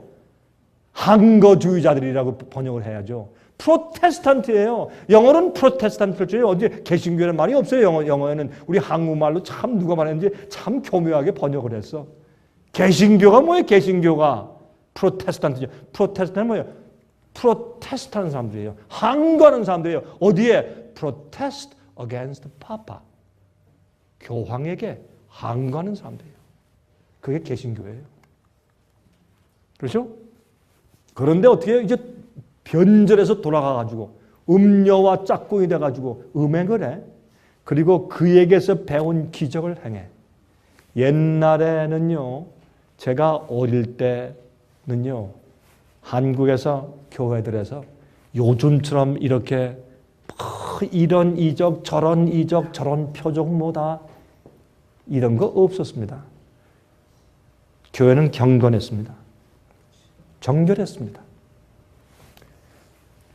이 얘기 들으면 여러분 가운데 좀 기분 나쁜 분들이 계실지 모르겠는데, 제가 최근에 이제 한국에서 이제 목사님들을 제가 모시고 세미나를 제가 자주 합니다.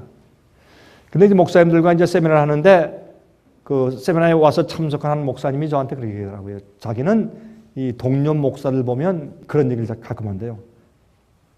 여보시오, 당신들 그렇게 뭐 구술하려면 차라리 작두 위에서 작두를 타시오.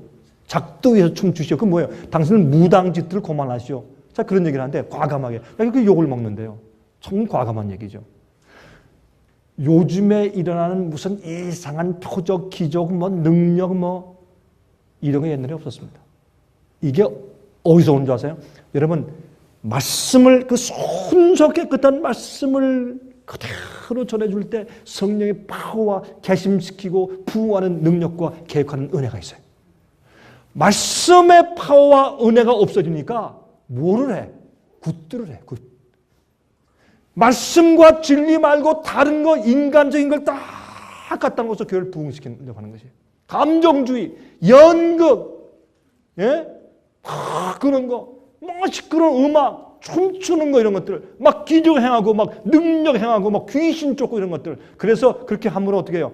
그 교회를 부흥시키려고 하고 하늘이 내게 임했고 성령이 내게 임했다라는 것을 보여주고 과시하려는 정신들.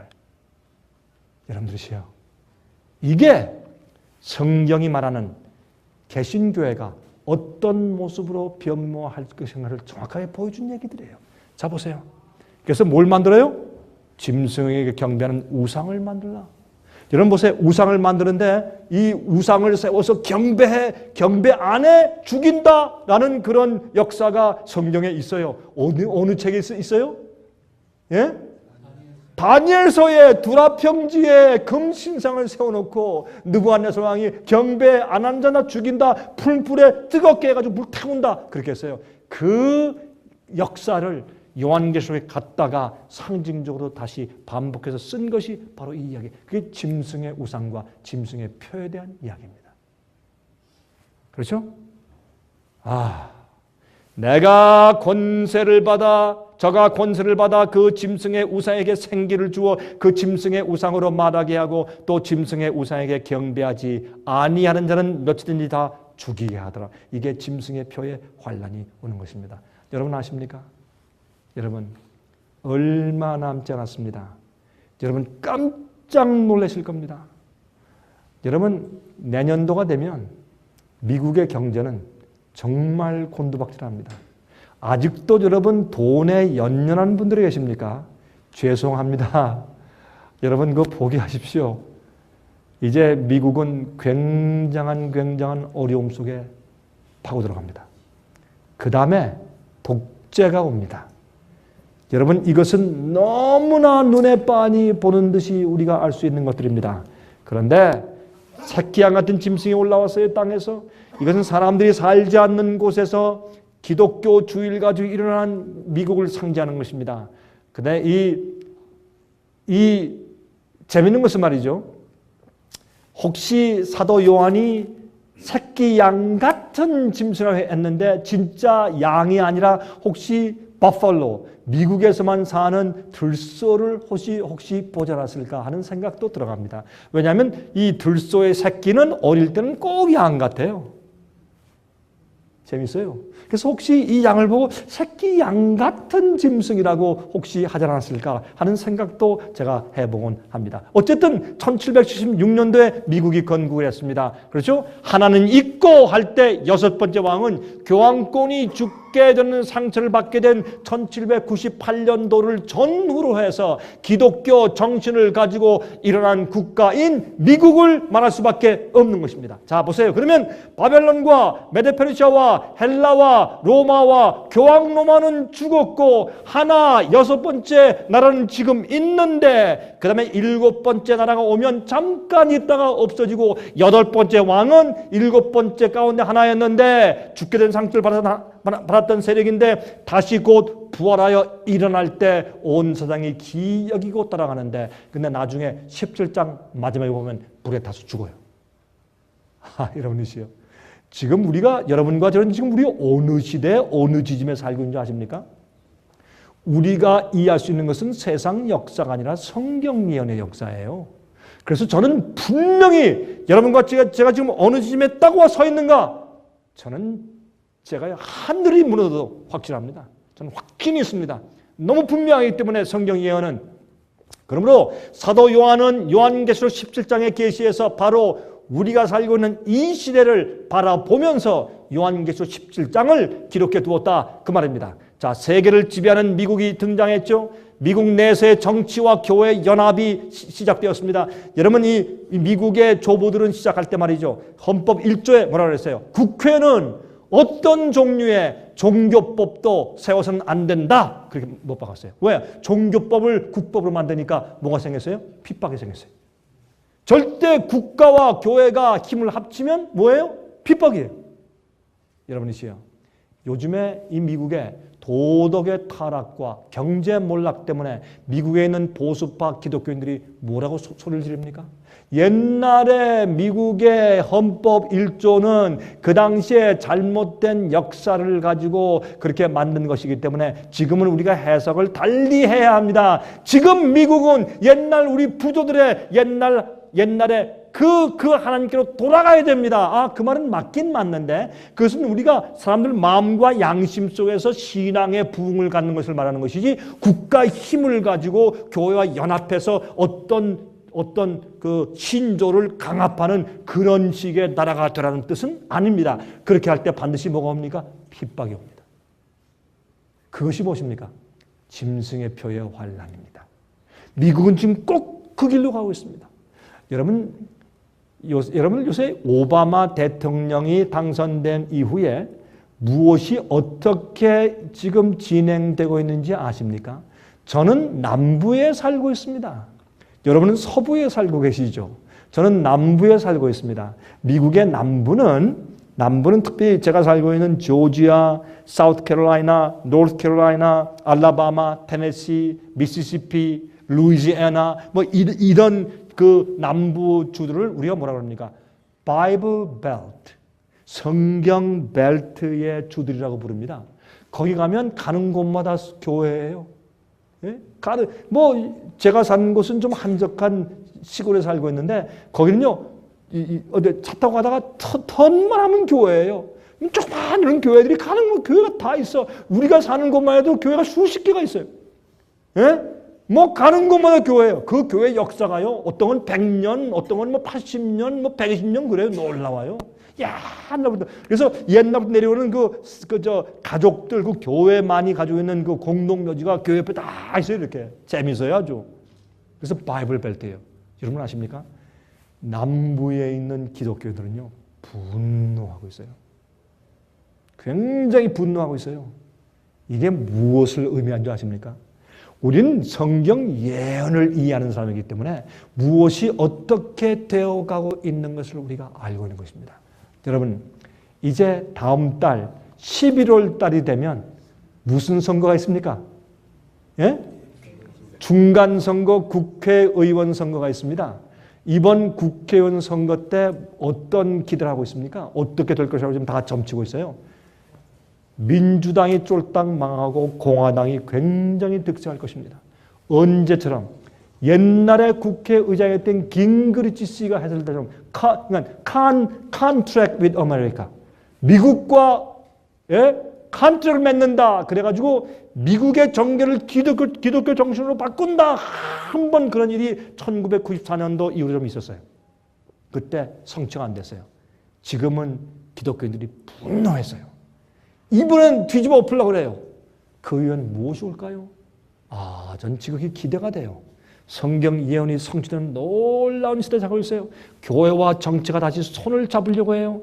여러분, 미국과 교황은 이미 연합했어요. 이런 토대 하에서 미국이 무엇을 할 것이다?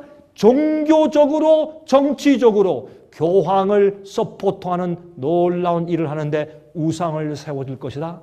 미국에 있는 미국 사람들뿐만 아니라 온 세상에 있는 땅에 거하는 사람들에게 교황에게 경배하도록 할 것이다. 안에 죽인다라는 앞잡이 노릇을 누가 한다고요? 미국이 할 것이라고 성경은 예언했단 말입니다. 아니에요? 아니면 다르게 해석해 보세요. 할 수 있나? 절대로 다르게 이 말씀은 해석할 수가 없어요. 그러므로 미국은 놀라운 그런 역사의 중앙에, 예언의 성취의 중앙에 가 있는 것입니다. 그런데 그 일곱 머리는 일곱 산인데 일곱 왕이에요. 다섯은 망하였고 하나는 있고 다른 이는 이제 앞으로는 잠깐만 있을 것이에요. 여덟째 왕이 앞으로 올 것이에요. 그렇게 설명을 해주고 있는 것입니다. 자, 보세요. 그러면 일곱째 왕이 무엇일까요? 일곱 번째 왕은 열뿔이기 때문에 유엔입니다. 유엔이 뭐예요? United Nations. 예? 연합된 나라들의 세력이에요. 이 세력이 지금까지 2차 대전 이후에 잠깐 동안 이 세상을 다스리고 주권을 잡았어요. 물론 거기에 가장 큰 세력은 미국이었죠. 그렇게 쭉 해오다가 재밌는 것은 말이죠. 여기 이제 뉴욕 맨하탄에 있는 유엔 건물이죠. 그렇죠? 여기에 그런데 재밌는 것은 말이죠. 미국 1달러 뒤에 있는 그 글 가운데 무슨 글이 있어요? 예? 노보스 오르도 세클로름. 그 뉴 월드 오더리라는 그런 단어가, 새 세계 질서란 그 단어가 이미 옛날부터 미국 달러 뒤에 기록되어 있는 것을 알 수 있어요. 이건 계획된 일일까요? 그렇습니다. 자, 보세요. 그러므로 여덟째 왕은 일곱 중에 속한 자라. 일곱째 왕 이후에 여덟째 왕이 오는데, 재미있는 것은 미국이 이 세상을 지배하다가 미국이 약화되면서 세계 연합 세력이 점점점 세력을 받아가다가 나중엔 요즘엔 교황권이 아예 공식적으로 무슨 말을 합니까? 이제는 유엔이 아니라 그보다 더 큰 힘 있는 권위의 세력이 필요한데, 그 세력은 모든 나라에게 명령하여서 그 나라들이 순종할 수 있는 세력이 필요하다. 새로운 어토리티가 필요하다. 그 어토리티는 반드시 로만 가톨릭 교회의 영적인 가치관, 밸류를 가지고 있어야 된다. 그렇게 말하는 것을 볼 때 저는 무엇을 봅니까? 일곱 번째 왕에서 여덟 번째 왕의 시대로 지금 전가되고 있는 것을 이 예언적인 안목에서 본단 말이에요. 자, 보세요. 이제 여덟 번째 왕이 올라오는 것입니다. 눈에 보이지 않게 사람들이 모르는 동안에 일곱 번째 왕에서 8번째 왕으로 돌아가고 있습니다. 이것이 무엇을 말하는 것입니까? 세상 역사의 마지막 종결의 장면으로 우리가 가고 있단 말입니다. 8번째 왕이 올라올 때 무슨 일이 생깁니까? 짐승의 표에 환란이 생기는 마지막 참된 백성과 교회를 몰살하기 위한 마지막 마귀의 작전이 시작되는 때라 그 말입니다. 자, 보세요. 그러므로 11절 17장이죠. 요한계시록 전에 있다가 시방 없어진 짐승은 8째 왕이니 7 중에 속한 자라 저가 멸망으로 들어가리라. 내가 보던 10뿔은 10왕이니 아직 나라를 얻지 못하였으나 다만 짐승으로 더불어 임금처럼 권세를 일시동안 받을 것이라. 여러분 다시 말해서 열국의 연합이 누구한테 세력을 줍니까? 교황권에게 다시 세력을 줍니다. 그때 저희가 한 뜻을 가지고 자기의 능력과 권세를 온 나라가 누구한테? 짐승에게 그 세력을 줍니다. 미국도 그렇고 영국도 그렇고 모든 나라들이, 독일도 그렇고, 그렇죠? 모든 나라들이 어떻게 해요? 그 음녀와 음행하며 모든 백성들도 그 포도주에 취해 있는 상태에서 열국이 교황에게 권세를 주는데, 이 권세는 옛날에 중세기 암흑시대 때 교회와 나라를 지배했던 그 일을 다시 재반복하게 될 것이다 라고는 예언에 틀림이 없다 그 말입니다. 자, 16절 내가 본 바 이 10뿔과 짐승이 음녀를 미워하여 망하게 하고, 짐승은 나라를 상징해요. 국가를 상징해요. 10뿔은 무슨 말합니까? 세계 연합을 상징해요. 다시 말해서 정치적인 세력이 나중에 음녀가 정말 무엇을 했는지를 알고 속았구나, 기만당했구나 해서 미워해요. 그리고 망하게 하고 벌거벗게 하고 그 살을 먹고 불로 아주 살을 것이라. 다시 말해서 세상 끝에는 8번째 왕인 교황권이 다시 부활해서 짐승의 표 환란으로 세상을 지배하면서 참된 백성들을 너 짐승의 표를 받아 안 받아 죽인다라고 하는 그런 일.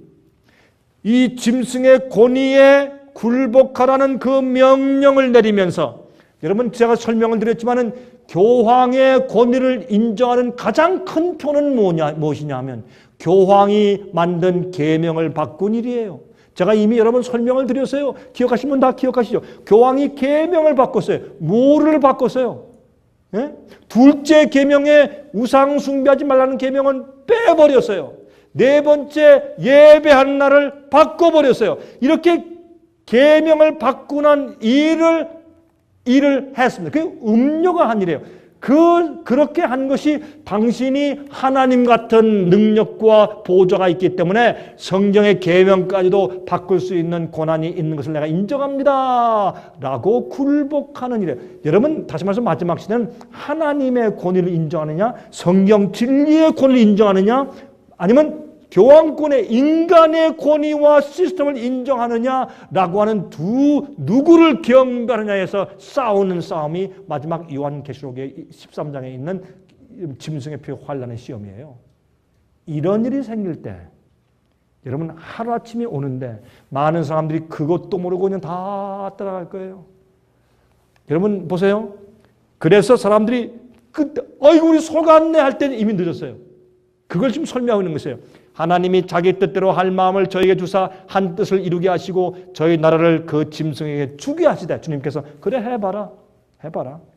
이런 일이 있으면서 누가 과연 눈을 떠서 성경 예언의 진리와 그 흐름을 파악하고 이해하고, 누가 간절한 마음으로 성령을 받고 있으며, 누가 참된 복음으로 거룩한 경험을 하고, 누가 하늘을 사모하고, 누가 예수의 재림을 사모하고, 누가 참된 진리를 이해하고 있는지 주님께서 이런 일을 통해서 조용히 시험하세요. 지금 이때는 노아 홍수하기 오기 바로 직전에 문이 닫힐 즈음에 하나님께서 모든 사람의 운명을 테스트하셨어요.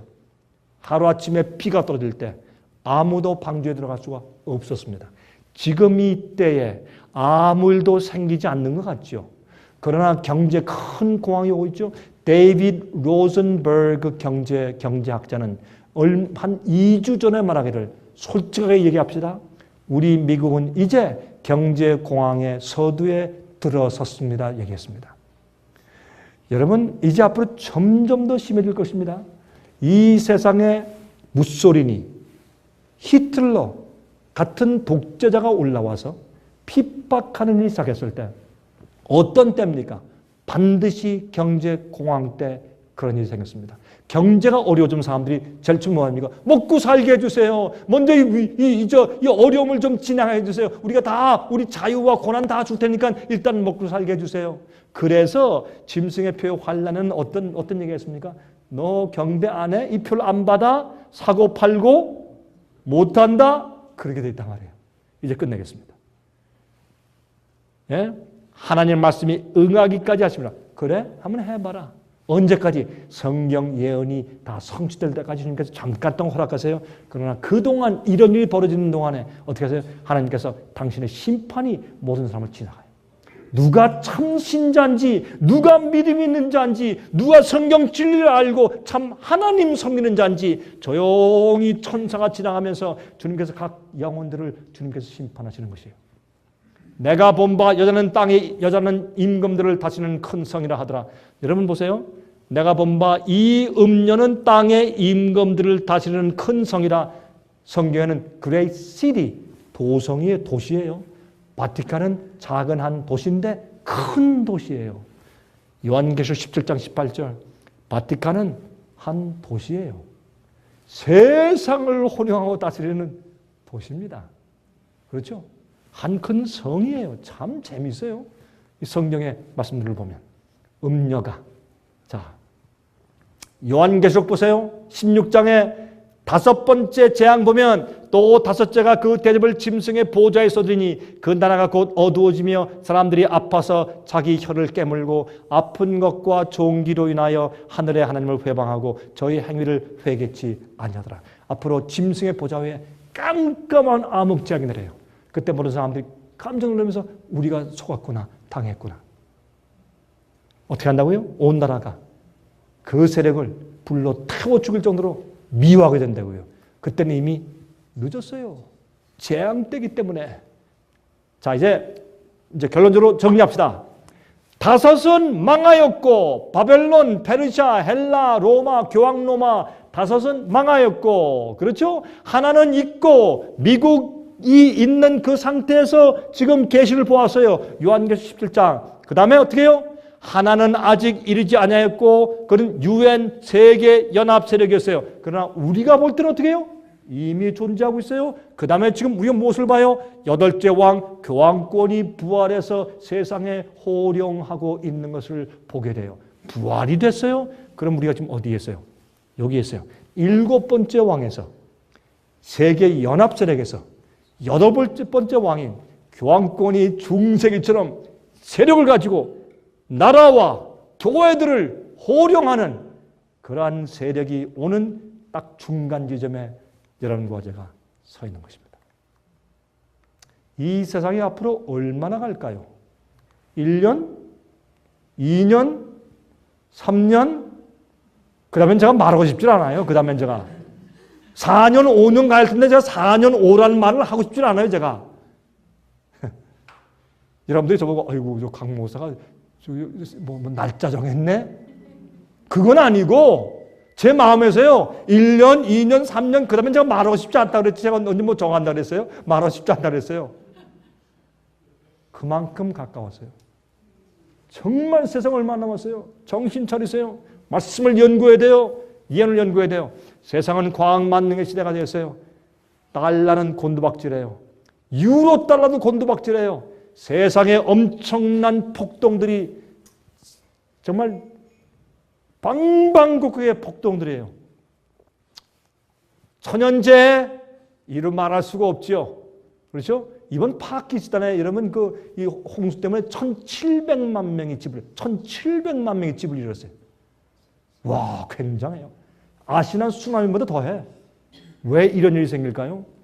여러분 중국에 있는 중국 지부의 사람들이 저한테 그래요. 목사님, 우리 중국엔요 홍수가 이제 너무 많고 지진도 너무 많고 얼마 전에는요 수만 마리의 개구리들이 그냥 시가지를 행진했는데 행진하니까 홍수가 오고 막 지진이 오고 막 그러니까 정신이 없어요. 사람들보다 이 미물들이 더 똑똑해요. 사람들은 모르는데 이 개구리들은 수만 마리가 피신을 했대. 그래서 목사님, 우리는 재난이 너무 심해가지고 이제는 아예 보고하고 싶은 마음도 없습니다. 왜 이럴까요? 마태복음 24장 처처에 기근과 온역과 지진이 동시에 다발적으로 일어날 때 세상의 끝에 징조라 그랬습니다. 가끔 있는 게 아니에요. 온역과 기근과 지진이 같이 처처에 있을 때 예수께서 오신다 그랬어요. 지금이 그럴 때입니다. 이런 때는 과거에 없었습니다. 예수님 오십니다. 여러분 이거 우리가 너무 많이 봤죠. 제가 이런 말씀 많이 사진 보여드리고 또 말씀드렸으니까. 여러분 또 하나 보세요. 양 클로닝 기억하시죠? 소 똑같이 이렇게 만들어내죠. 클로닝하는 거. 그렇죠? 복제, 원숭이, 개, 양, 소 복제, 또 뭐예요? 사람 복제. 제가 얼마 전에 브라질 갔는데 브라질에는 한 사람이 저한테 와서 목사님 제 친구가 간호원인데 국립병원에 다닌대요. 근데 비밀이 나서 얘기를 해주는데 보니까 얼마 전에 브라질에서 인간 복제를 했대요. 사람 복제를 했는데 한 어머니가 5살짜리 아이가 교통사고로 죽었답니다. 이 어머니가 너무너무 슬프니까 제발 내 아이 좀 복제해 주시오. 부탁하니까 그 아이를 갖다 복제했대요. 씨름하느라고 복제를 했는데 진짜 애가 태어났어요. 그래서 그 세포를 가지고 아이를 복제했는데 이 아이를 복제한 아이가 6개월 만에 늙어 죽었대요. 6개월 만에. 진짜 그런 일이 있었어요. 이태리에서는 또 사람 복제했다는 소문이 파다합니다. 우리는 몰라요. 누가 어떤 짓을 하고 있는지. 여러분 이제 하나님께서 이거 세상을 조금 더 있게 하면 이거 되겠어요? 세상 우리 할 수 없어요. 그런데 제가 그때는 그 말 듣고 느낀 게 있어요. 복제 인간은 그 속에 뭐가 없어요? 성령의 역사가 없어요. 하나님의 창조가 아니고 인간의 장난이니까. 여러분이시여 세상은 오래 갈 수 없어요. 여러분이시여 여러분과 여러분 남편, 아내, 자식들, 부모들 위해서 기도하세요. 예수님 오세요. 세상 오래 가지 못해요. 여러분 우리가 이 세상에서 많은 사람들이 이 세상에 꿈을 꿀 때 갑자기 하늘을 가르면서 예수께서 영광의 구름 타고 오실 것이에요. 준비하시고 이 세상에서 영원한 곳으로 이민 가는 미국으로 오는 게 아니라 영원한 세상으로 이민 가는 참된 주의 백성 되시기를 제가 간절하게 바랍니다.